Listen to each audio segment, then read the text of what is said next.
Next chapter হচ্ছে odd and even numbers. তো odd আর even numbers আমরা কীভাবে বের করব, তার জন্য আমরা ফার্স্ট জানতে হবে অড ডিজিট কোনগুলো আর ইভেন ডিজিট কোনগুলো। তো অড ডিজিট হচ্ছে 1, 3, 5, 7, 9 আর ইভেন ডিজিট হলো 0, 2, 4, 6, 8। এখন আমরা যখন যে কোনো নাম্বার একটা দিবে, তো আমরা ওই নাম্বারটা অড নাম্বার না ইভেন নাম্বার কীভাবে বের করব, আমাদের নাম্বারটার লাস্ট ডিজিটটাকে দেখতে হবে। যেমন 48, 48-এর লাস্ট ডিজিট 8, তো 8 আমার কি ডিজিট? ইভেন, তাহলে আমার নাম্বারটা হয়ে যাবে 48 ইভেন নাম্বার। নেক্সট নাম্বার 65, 65-এর লাস্ট ডিজিট হচ্ছে 5, 5 হচ্ছে অড ডিজিট, তাহলে আমার নাম্বারটা হয়ে যাবে অড নাম্বার। নেক্সট 96, 6 হচ্ছে ইভেন ডিজিট, তাহলে নাম্বারটা হয়ে যাবে ইভেন নাম্বার। নেক্সট নাম্বার 12, 12-এর লাস্ট ডিজিট হচ্ছে 2, 2 হচ্ছে গিয়ে ইভেন ডিজিট, তাহলে আমার নাম্বারটা হয়ে যাবে ইভেন নাম্বার।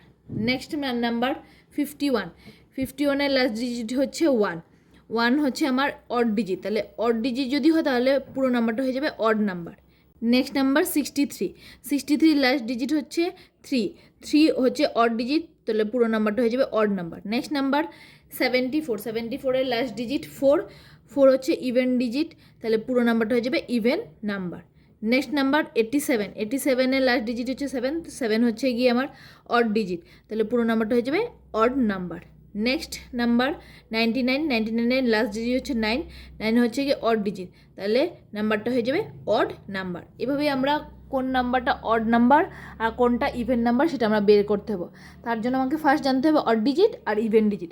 এখানে অড ডিজিট আরেকবার বলে দিচ্ছি, অড ডিজিট হবে 1, 3, 5, 7 and 9 আর ইভেন ডিজিট হচ্ছে 0, 2, 4, 6, 8। এইভাবে আমরা নাম্বার দিলে পরে লাস্ট ডিজিটটাকে ফলো করব যে লাস্ট ডিজিটটা আমার ইভেন ডিজিট না অড ডিজিট।